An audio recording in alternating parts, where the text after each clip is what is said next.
Je m'en vais présenter les différents panélistes. Donc, à ma gauche, Dr Abdulaziz Kassé, qui est chirurgien cancérologue, directeur du Centre international de cancérologie. Dr Fatma Guenoun, qui est la présidente de la LISCA, la Ligue sénégalaise contre le cancer. Monsieur Wondou Bekele, qui est le directeur du consortium des associations éthiopiennes de lutte contre les maladies non transmissibles. Je pense que monsieur Mamadou Bamba Sagna, on me dit qu'il est absent. Donc, le docteur Kassé prendra ses questions. Docteur Nafissatou Diop. Nafissatou Diop, apparemment, n'est pas là. Elle va prendre le train en marche. Et Matidia, spécialiste principal des partenariats avec les OSC, c'est ça? Facilité de financement global, donc mécanisme de financement mondial en soutien aux femmes et aux enfants. Donc OSC, c'est les ONG, les fondations, associations, syndicats, etc. Nous avons l'honneur également d'avoir dans la salle comme invité d'honneur et parrain de cette journée, professeur Papa Touré, qui est notre maître. Notre maître, oui, merci. Ancien titulaire de la chaire de cancérologie et ancien chef de service de cancérologie de l'hôpital Aristide Le Dantec. Le professeur Moutalaka est aussi invité d'honneur, mais il n'est pas présent. Donc, je vais très rapidement, si vous permettez, introduire cette session. On parle de cancer en Afrique. Comme vous le savez, il y a, comme je le dis tout le temps, moi, j'en ai marre de faire des plaidoyers, puisque ça fait des décennies que nous évoquons les mêmes difficultés du fardeau du cancer en Afrique. Comme vous le savez, l'incidence augmente, une mortalité qui est très, très élevée et qui est liée surtout à des consultations très, très tardives. Je peux vous assurer que nous avons 70 à 90% de nos malades qui viennent à des stades avancés. Et cela explique une mortalité qui est toujours relativement élevée. Et vous le savez, on emboîte le pas au problème des AVC. Vous avez entendu le professeur Mansour Ndiaye parler de déficit en tout, hein, déficit en ressources humaines, en infrastructures, en équipement, l'accessibilité aux soins, l'accessibilité même géographique aux sites de prise en charge, hein, les déficits de communication concernant surtout la prévention primaire. Et souvent, dans nos pays africains, nous avons des plans nationaux stratégiques, hein, mais il n'y a pas de financement de ces financements conséquents. Il n'y a pas de cohérence dans la planification budgétaire. Le problème des données, ça fait des décennies que nous parlons de registre des tumeurs. Hein, c'est devenu carrément une chanson. Il y a eu des avancées, certes, mais c'est d'une lenteur. Voilà, et je pense que c'est des problèmes que nous allons encore évoquer. Et la cancérologie a une particularité. La culture de l'oncologie, c'est quelque chose de très important. La notion de concertation pluridisciplinaire. Je pense qu'aujourd'hui, on ne devrait plus avoir ce qui se passe toujours, un chirurgien qui, quelque part, tout seul, décide tout seul d'un acte qui doit entrer dans le cadre d'une stratégie thérapeutique. Donc, la notion de concertation pluridisciplinaire, c'est quelque chose qui est devenu médico-légal dans les pays développés. C'est des actes après qui ont des conséquences extrêmement graves. Je voulais souligner l'importance, le rôle fondamental de la société civile. Il est important, mais il ne peut pas, la société civile, les associations ne peuvent pas se substituer à l'État. Et le rôle de la société civile est très important. Même dans les pays développés, la société civile, les associations font plus que l'État. Donc, c'est extrêmement important on aura l'occasion de revenir donc sur tous ces aspects. Je m'en vais donner la parole à mon collègue, le professeur Ava Koudjou, qui a donc, je pense, répertorié les différentes questions pour les panélistes. Merci beaucoup. Merci, professeur Diop. Je voudrais avant tout propos sacrifier un devoir de reconnaissance envers mes maîtres ici présents, puisque ayant été ancien des épreuves de Dakar, après avoir fait mon parcours à l'Identec à Grand Yoff, je voudrais ici rendre hommage à professeur Pape Touré, ainsi qu'à professeur Kassé et professeur Diop, avec qui j'ai appris l'anatomie et l'oncologie dans les amphithéâtres de Jean Capel et tout le reste. Merci beaucoup. Aujourd'hui, je suis au Bénin et je suis le nouveau doyen de la faculté de sciences de santé de Cotonou. Et pour moi, c'est un honneur, un privilège d'être à vos côtés. Soyez trouver ici l'expression de ma reconnaissance. Alors, j'ai la charge de partager la parole pour les questions. Et le docteur Kassé a la double casquette, sinon la triple casquette, d'avoir fait la médecine dans le public ou dans le privé, d'avoir milité pendant de longues années et continue de lutter contre le tabagisme et ses fléaux pour la santé. Je voudrais donc, docteur Kassé, si vous permettez, vous adresser cette question. Et quel est l'impact, selon vous, des influences alimentaires occidentales et de certaines pratiques sur l'augmentation de la prévalence de certains cancers et quelles solutions vous proposez? Docteur Kassé, vous avez la parole. Merci beaucoup. Permettez-moi tout d'abord de saluer nos anciens, nos maîtres et nos collègues qui sont dans la salle et de saluer bien sûr tous nos collaborateurs à l'international, dont mon ami Vendou Bekele de l'Éthiopie, qui fait également le même travail que celui que nous essayons de faire sur les maladies non transmissibles dans nos pays. Facteurs alimentaires. Le cancer n'est pas une maladie monofacteur.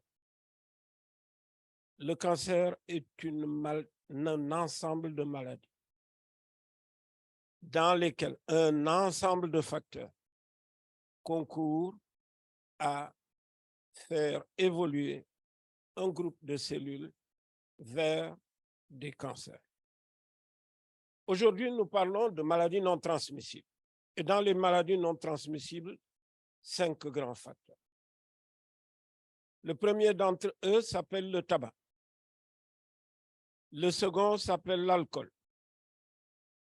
Et en troisième position viennent 3 facteurs qui sont des facteurs nutritionnels et métaboliques, avec bien entendu les 3 composants que vous connaissez, les salés, les sucrés et les gras.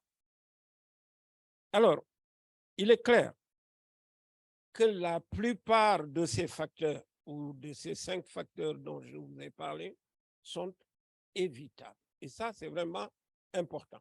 S'ils sont évitables, cela veut dire qu'on peut agir sur ces facteurs et, de ce fait, réduire la probabilité de survenue d'un cancer et, bien entendu, diminuer la mortalité par cancer, d'abord, et secondairement, la morbidité par cancer.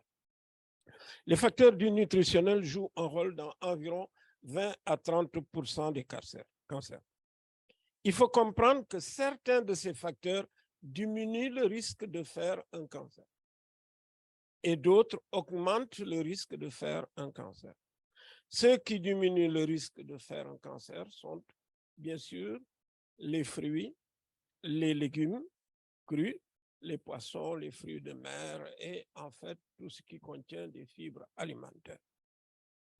D'autres facteurs augmentent les risques et ces facteurs sont nombreux.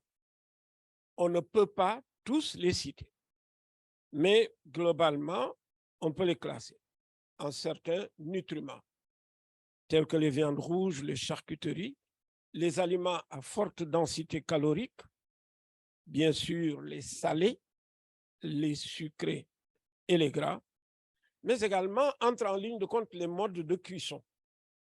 Il est clair que des aliments crus donnent moins de risques de cancer que des aliments qui sont fumés, qui sont braisés ou qui font l'objet de salaison. Les modes de conservation entrent en ligne de compte.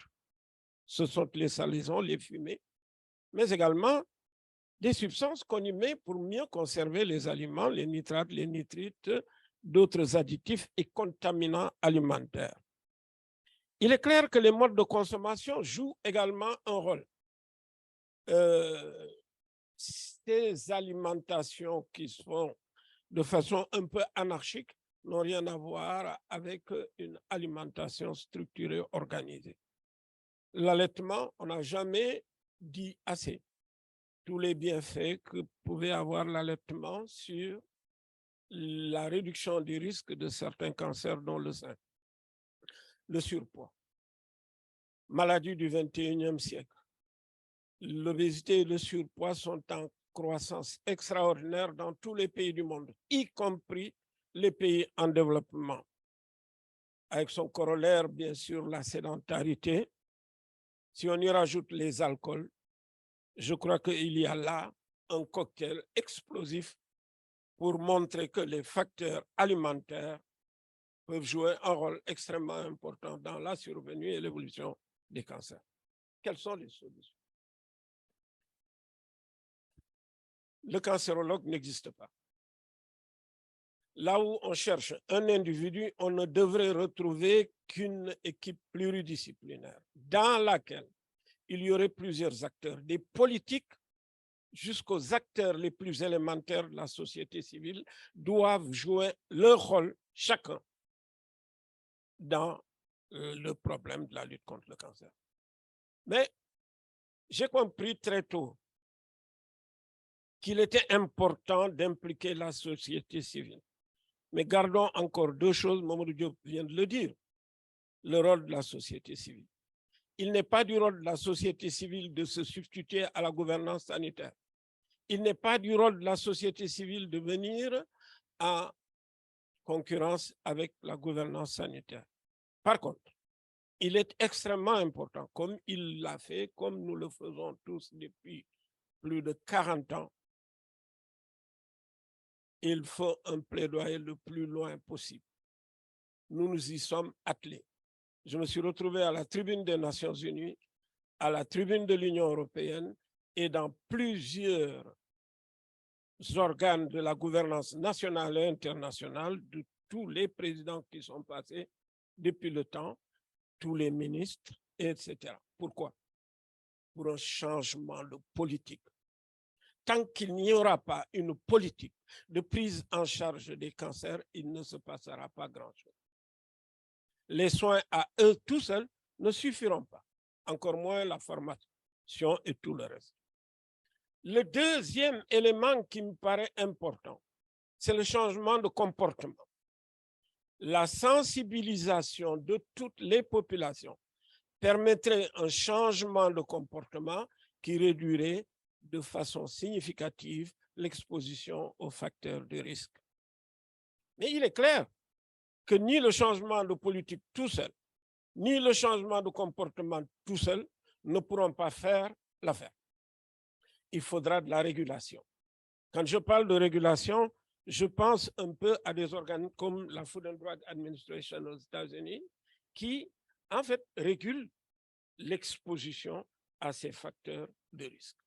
Il est clair que la société civile peut se lancer dans des modèles et essayer de créer des modèles et les proposer pour un changement. Mais la société civile doit rester également un watchdog pour alerter tout le temps, en permanence.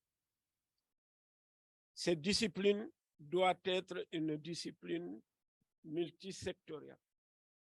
Il est clair qu'il faut chercher des synergies nationales, mais également des synergies internationales pour arriver à gagner la lutte contre le cancer. Excusez-moi, s'il vous plaît, de finir par un mot sur la recherche. Un pays qui ne fait pas de recherche est voué à importer des technologies inadaptées. un pays qui ne fait pas de recherche est obligé d'importer des technologies qui ne sont pas adaptées à ses besoins. Donc, je ne sais pas si j'ai répondu à cette première question sur l'impact des influences alimentaires et je crois des facteurs en général. Merci. Merci, Dr. Kassé. Merci beaucoup. Vous avez plusieurs fois évoqué le rôle de la société civile et je voudrais me tourner vers Dr. Fatma Benoudé, n'est-ce pas, pour nous dire à peu près comment la société civile, la Ligue contre les cancers au Sénégal, est active pour lutter contre le cancer. Comment la Ligue aide le gouvernement du Sénégal à lutter contre le cancer et comment vos patients, vos membres, s'adaptent au conseil des médecins. Merci beaucoup. Je vous remercie. Moi, d'abord, je salue mes maîtres qui sont dans cette salle, qui m'ont formé, qui m'ont donné le goût de la lutte contre le cancer et l'empathie envers la problématique du cancer chez les malades, notamment le professeur Papa Touré, qui a été mon président de jury, Dr Kassé, un co-directeur de ma thèse, et Mamadou Diop, un collègue. Et je vois d'autres médecins qui sont dans la salle avec qui nous avons été dans le même service pendant de longues années. Et en fait, c'est cette empathie qui nous a poussés à aller dans la société civile. Donc, votre question concernant l'engagement des patients, c'est bien ça. L'engagement des patients et leur association est essentiel dans la lutte contre le cancer et la LISCA s'efforce de les encourager et de les impliquer activement. La LISCA reconnaît l'importance de la participation des patients et de leurs familles dans le processus de prise en charge du cancer. La LISCA les encourage à prendre des décisions éclairées concernant leur traitement et à jouer un rôle actif dans leur propre prise en charge.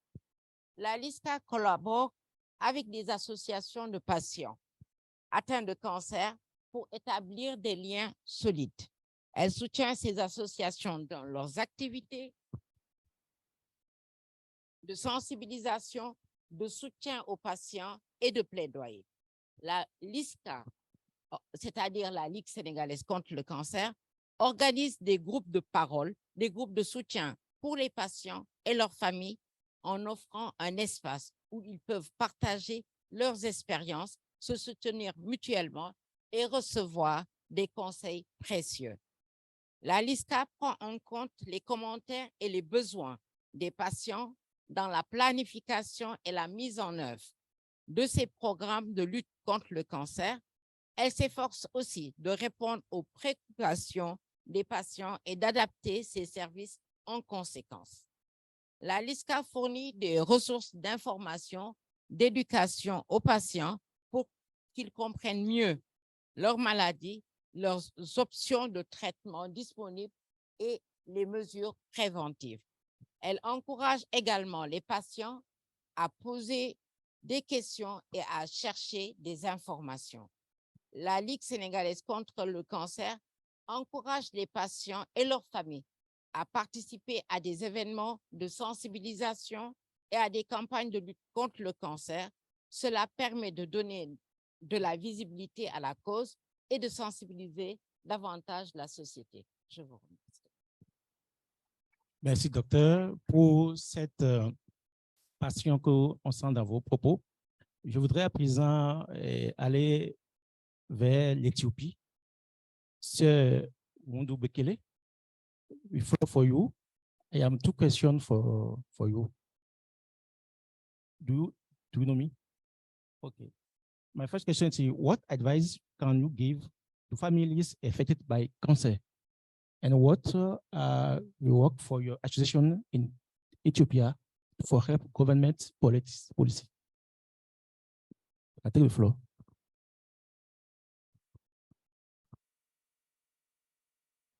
Okay, thank you for the invitation and cooperation. I'm Wendo from Ethiopia.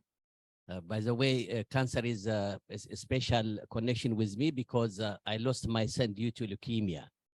He was about to leave for Washington for a bone marrow transplant. He couldn't make it because of the tragedy. Instead of crying and grieving, we came to understand that forming a cancer society and supporting cancer patients and the challenge cancer is the best way to remember him. And I can tell you, this cancer society was formed in our residence, in our living room, and operated from our living room for 6 years. And I was forced to hold 2 jobs simultaneously with the tobacco company as executive administrative director and the Cancer Society without any salary. But immediately, as soon as we started the anti-tobacco campaign in selected schools, then became a conflict of interest between my permanent job and my cancer job. Then finally I resigned. So during that time, I remember when I see people, stigma and the misconception is very high. And I tell you, in countries everywhere I go in Africa, I see similar tendencies. You know, this is because we really don't know how we should think and about health and illness. We always think as if we live on this earth forever. And when people are diagnosed with cancer, they totally start thinking about days. But, you know, according to study conducted at the University of California at Los Angeles, it says that our immune system has a lot to do with the modern cancer treatment. Instead of panicking, instead of, you know, misconception and the stigma, we have to be strong. And I can't tell you how the modern physicians are advised to take into account spiritual, physical, and emotional nature of the patients. And this has a lot to do with the treatment. And even I am happen to go to almost 6 continents except Arctic and Antarctic. This is what I heard. You know, the patient-centered treatment is very important. And for us, as a cancer society, we support 154 cancer patients. We provide transport from the region to Addis when they come for better treatment. We buy medicine, drugs, cancer drugs, and we also cover cost of laboratory services. And we also give some money for immediate needs for, you know, additional support. And we also support childhood cancer patients who pursue education in between treatments. For us, Matthew Woso Ethiopia Cancer Society, which was formed at the residence of our society, today it is one of the most respected and trusted NGO of its kind in the world. We have 30 staff, 2 PhD holders, including oncologists, 13 master's degree, and 6 first degree. We implement 8 projects. We support Minister of Health to develop and implement National Cancer Control Plan. We recruited and seconded ministry, and we paid salary for 3 years. That is how today we have cancer centers in 5 regions, and we bought 6 radiotherapy machines, very expensive, and we also cryotherapy in thousands. That's how today cervical cancer screening and the treatment is everywhere, and it's almost free of charge. And we're also able to have cervical cancer vaccine free of charge for our 14-year-old girls. So what I'm saying is, Minister of Health itself cannot do anything by itself. Yesterday, I was fortunate to listen to Professor Amadou Diop, a very excellent presentation, which says that we know our 10 best friends, and we know also our 10 best enemies. And for us, we conducted what we call, we share the same risk factor for cancer and for other NCDs. So finally, we conducted UHC NCD in Ethiopia. we produced a very fantastic report which says that it has 3 components to conclude. One is financing.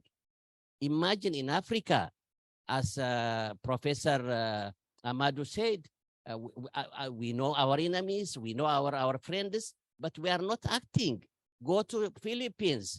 They increased excise tax very heavily and increased the budget of Ministry of Health 3 times. Even they have money for livelihood to encourage farmers not to produce tobacco, produce another thing, declined prevalence by 10%. But in Africa, I really don't know why Africa is becoming no man's land. Our leaders are very hesitant to impose taxes on tobacco, alcohol, sugary foods, and drinks, saturated fat, and what have you. And the second one is access. Only less than half of our facilities are ready to provide treatment for NCDs and the cancer. And another one is quality. More than 60% of Ethiopians are dying because of the quality. And to summarize, 52% of Ethiopians are dying of non-communicable disease, including cancer. But the Minister of Health, we are supporting them, implementing 8 projects. If I have time, I will show you how we are making Pain Plus project, the first of its kind in Ethiopia, lung cancer project, the first kind of Ethiopia, how we are trying to form MDT at a hospital and what have you. Thank you.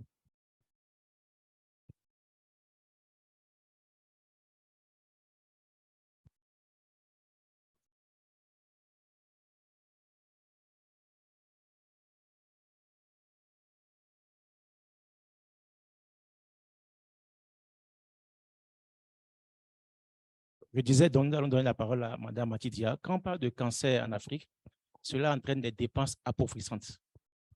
Nous savons que les médicaments sont au nord et que les patients sont au sud. Nous savons également que les essais cliniques ne sont pas faits en Afrique.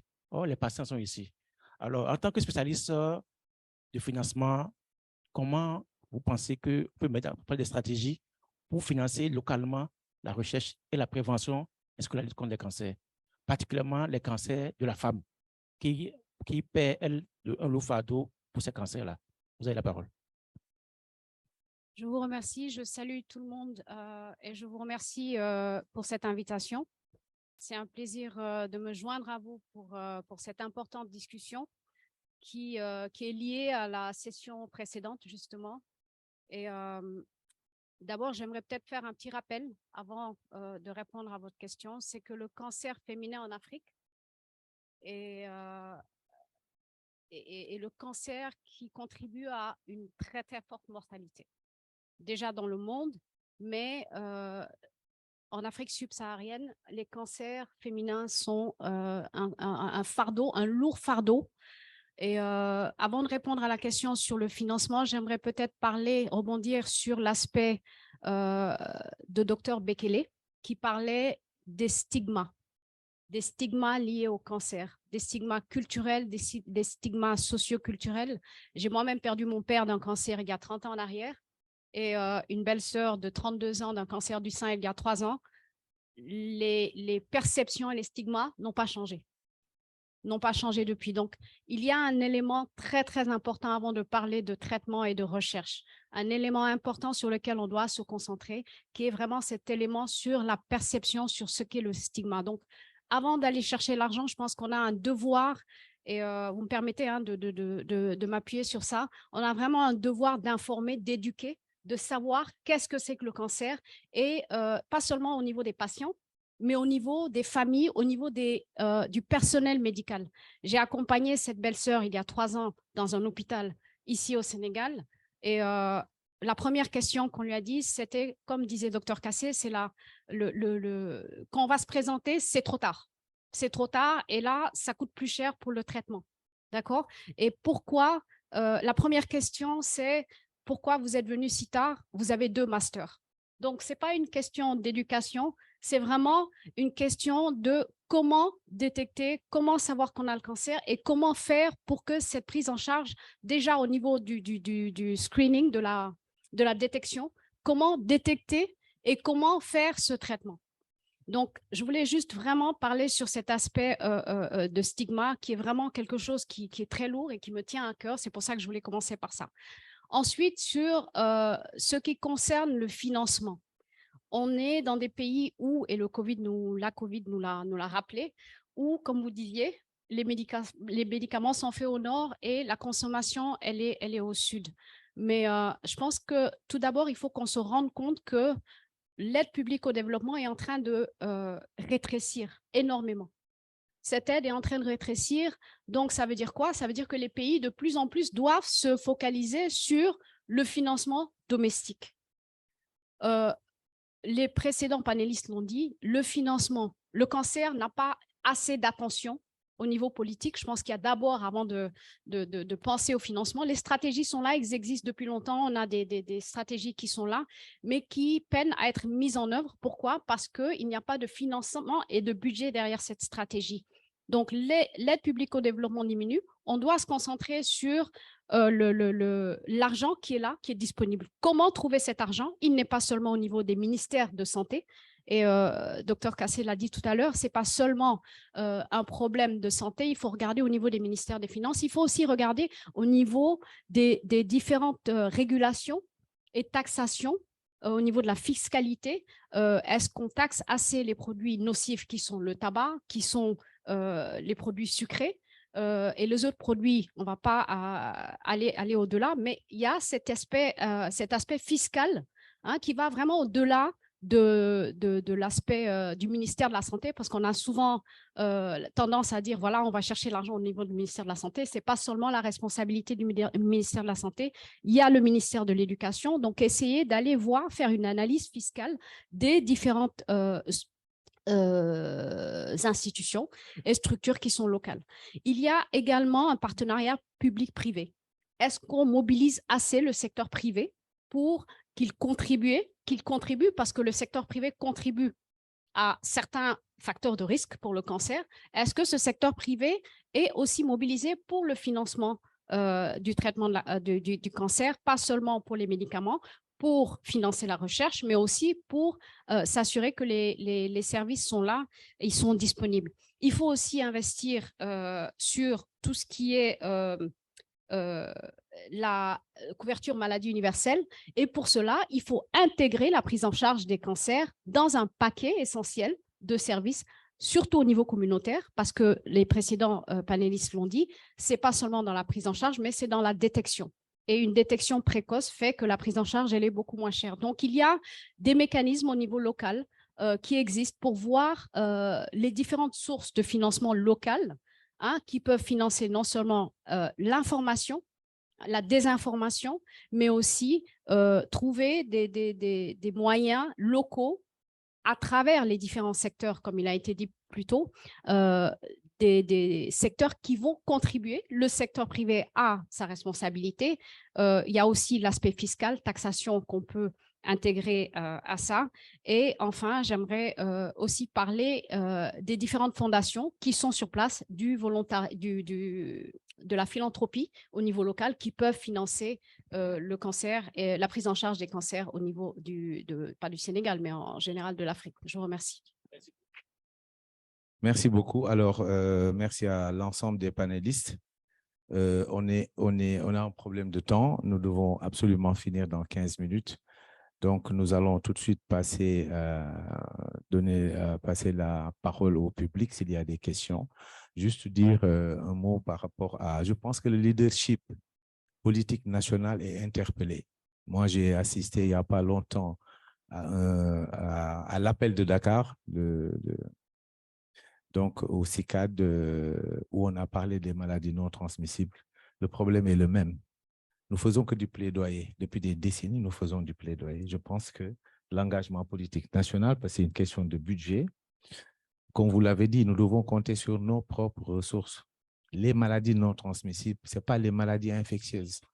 Nous avons pendant des décennies géré les maladies infectieuses en comptant en misant sur les partenaires. Aujourd'hui encore, on parle partenaires. Nous devons voir avec les ressources que nous avons, qu'est-ce que nous pouvons faire. J'aimerais savoir que fait la LISCA dans la lutte contre la prévention face aux perturbateurs endocriniens qu'on retrouve dans beaucoup de produits qui peut aller du lait corporel au vernis à ongles et autres. Et au shampoing, tout produit qu'on peut avoir sur le marché. Parce que très souvent, je m'amuse à... Moi, j'ai remarqué que dans certains pays occidentaux, ils ont des applications où il suffit juste de scanner le QR code. Tu peux avoir la liste des composés et tu peux être informé sur les différents composants que peuvent contenir le produit, et tu es prévenu que dans X ou Y composants, on peut avoir un perturbateur endocrinien qui pourrait t'exposer à un risque de cancer. Est-ce que la LISCA a un volet qu'elle prévoit pour cet aspect? Et ma deuxième question porte toujours sur la prévention du point de vue de l'alimentation. Le professeur Kassé a mentionné la consommation des aliments fumés. On est en Afrique et on consomme énormément, dans certaines cultures, on consomme énormément de produits fumés. Ma question, c'est savoir, est-ce que c'est le processus de fumaison ou c'est le fumé en lui-même qui a un problème? C'est ça ma question. Une question pour Fatma, avec qui... Je vous remercie pour cette question. La LISCA a identifié les facteurs de risque et nous avons commencé à sensibiliser au niveau des écoles d'abord. Les écoles, il faudrait que les élèves du primaire, du secondaire et des différentes facultés de l'université puissent connaître ce que c'est que les facteurs favorisants des cancers. Et on les sensibilise aux facteurs favorisants, on les sensibilise aux facteurs protecteurs. Mais il y a un travail qui doit être fait par le gouvernement, par le ministère du Commerce, par le ministère de la Santé. Donc, nous, notre rôle, c'est de sensibiliser à ces différents facteurs et de faire un plaidoyer. Déjà, en Europe, ils ont du mal à identifier ces facteurs de risque, à plus forte raison qu'au Sénégal, où on n'a pas tous les moyens. Les ministères du Commerce qui devaient identifier tous les produits qui rentrent dans ce pays ne fait pas ça. Déjà, avec les produits alimentaires, c'est un problème. À plus forte raison, les produits de beauté. Et je pense que quand on sensibilise une personne qui est instruite, qui va acheter son produit, va lire avant. Parce que quand on parle de QR code, vous savez que la population sénégalaise, elle est à majorité analphabète. Donc, qui va penser à scanner un QR code pour connaître qu'est-ce qu'il y a comme perturbateur endocrinien? Donc, c'est au ministère du Commerce de faire la vérification de tous les produits qui arrivent au Sénégal, et nous faisons des plaidoyers à des niveaux, à tous les niveaux. Je vous remercie. Merci. Il nous reste 8 minutes et je voudrais, avant la fin, pour conclure, donner la parole au professeur Pape Touré. Merci beaucoup. C'est pourquoi je crois que je vais ramasser deux propos simplement que je voulais tenir. Un, les facteurs de risque liés aux produits fumés. À chaque fois qu'on brûle quelque chose, on fabrique 39 hydrocarbures aromatiques polycycliques qui sont des cancérigènes connus et reconnus par le CIRC. S'y rajoute ce qu'on appelle des phénylimidazoles pyrimidines, qui sont des cancérigènes très forts et qui entrent en ligne de compte. Mais ce sur quoi je voulais insister, mettons toutes les infrastructures qu'il faut dans le pays, le Sénégal, en face de l'ensemble des malades. Si les malades ne sont pas capables d'acheter les biens et services produits par ces infrastructures, il ne se passera absolument rien. Les mesurettes n'y changeront rien. 1946, De Gaulle s'est dit, il me faut trouver le moyen de créer un système d'assurance maladie universelle pour tous les Français. On peut faire la même chose en faisant quoi? Ce qu'on appelle la taxe parafiscale. Et c'est sur ça que nous sommes en train de travailler avec plusieurs organismes nationaux et internationaux dans la Fondation Bill et Melinda Gates. C'est de dire, si chaque franc de cigarette, on y prenait une petite taxe, sur chaque gramme d'alcool, une petite taxe, sur, non pas le sucre, le sel et le gras, mais les sucrés, les salés et les gras. En hypothèse basse, on est à 1376 milliards d'argent francs CFA collectés tous les ans. C'est un moyen extraordinaire de financer l'assurance maladie universelle ou l'assurance santé universelle. Pourquoi? Dans nos pays, il est obligatoire de s'assurer pour conduire une voiture. Et pourquoi n'est-il pas obligatoire de s'assurer et d'assurer sa famille? Et je crois qu'il y a là, à travers ces moyens de financement innovants et bien d'autres moyens, de trouver suffisamment de ressources pour que chaque Sénégalais puisse aller se faire soigner, non pas seulement pour le cancer, mais pour l'ensemble des maladies, sans avoir à se ruiner ou à ruiner sa famille et sans toujours les résultats escomptés. La question de professeur Fatou, vous avez une question? Très rapidement, hein, parce qu'il nous reste maintenant que 5 minutes. Alors, je voudrais quand même attirer l'attention sur les nouveaux types de cancers que nous, on observe en dermato, c'est-à-dire les cancers associés à la dépigmentation cosmétique volontaire, localisés au niveau des parties des zones photo-exposées et avec une forte mortalité. On parle bien sûr des cancers gynécaux, mais ça aussi, c'est un cancer de la femme. Et tous les dermatos sont confrontés. C'est en moyenne aujourd'hui 2 cas de cancer par mois dans un service hospitalier de dermatologie. Et au laboratoire de dermatopathologie de l'UCAD, c'est le premier cas de cancer épidermoïde, toutes causes confondues. Donc vraiment attirer, alerter et faire un plaidoyer pour qu'on l'inclue dans la prise en charge des cancers. En particulier, qu'est-ce qu'il faut? Simplement une photoprotection. Rien qu'avec la photoprotection, puisqu'on a vu que ces cancers étaient localisés sur la tête et sur le cou, on peut déjà réduire sans compter une prise en charge efficace. Merci. Merci beaucoup. C'était juste. Merci beaucoup. C'est le problème aussi. Ça rejoint un petit peu les cancers chez nos albinos qui sont souvent en marge de la société, au coin de rue, au feu tricolore, sous le soleil, et qui sont souvent, que nous recevons avec des cancers souvent qui sont très avancés. Écoutez, moi, je pense qu'on va être discipliné et s'arrêter là, puisque le problème, hein? Oui, c'est professeur tout, et j'en viens. Je disais qu'il nous reste 3 minutes, donc je ne peux pas ne pas, je vais me déplacer pour vous remettre le micro.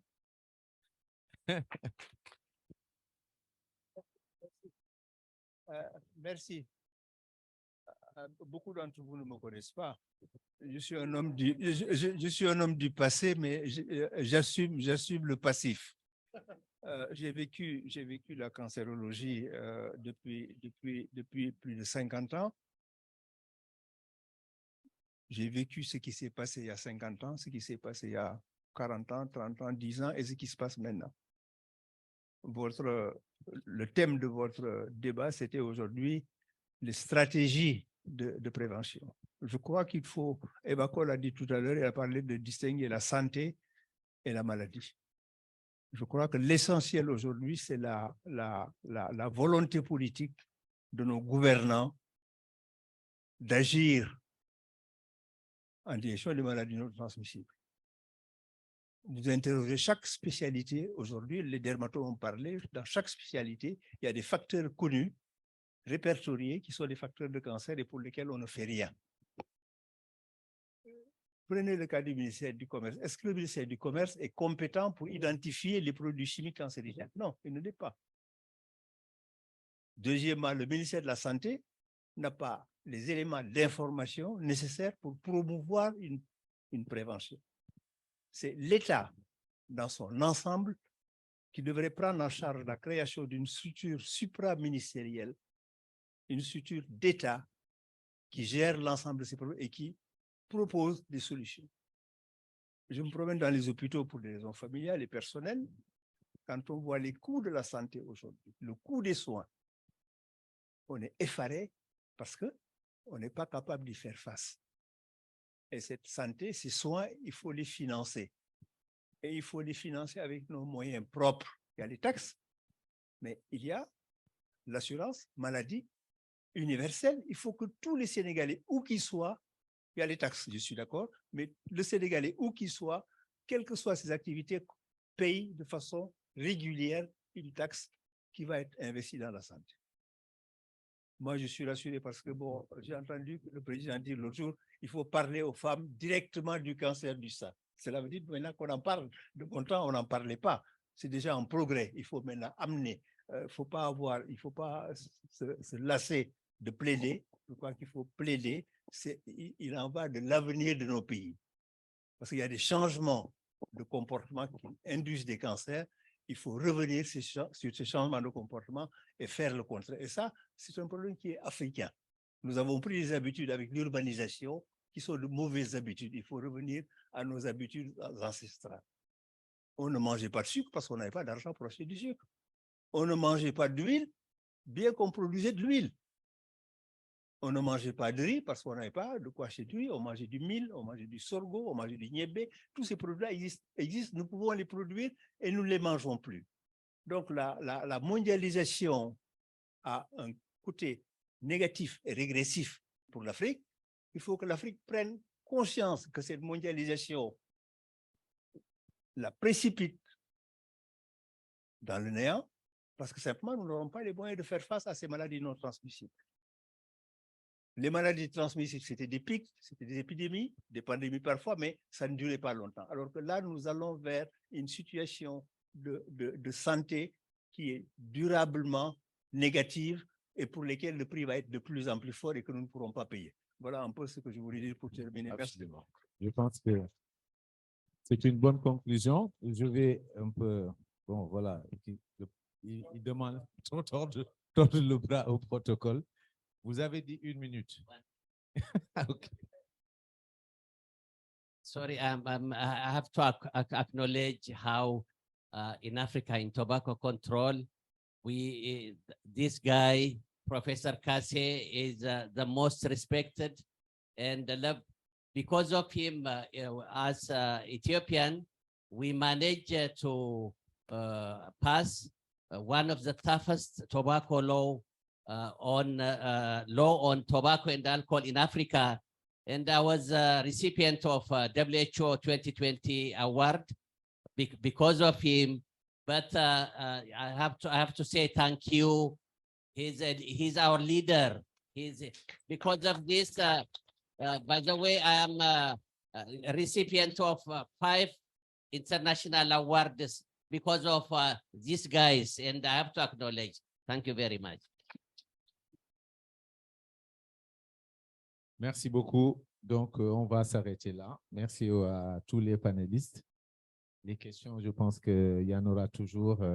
Nous avons beaucoup de réponses à donner. Je veux souligner ce que le professeur Pape Touré a dit sur le changement de comportement, notamment alimentaire. On mangeait bio avant. Aujourd'hui, nous sommes influencés par l'alimentation de type occidental et on le voit que les cancers du côlon sont en augmentation. Donc, merci beaucoup et à très bientôt. Merci, Monsieur le Président.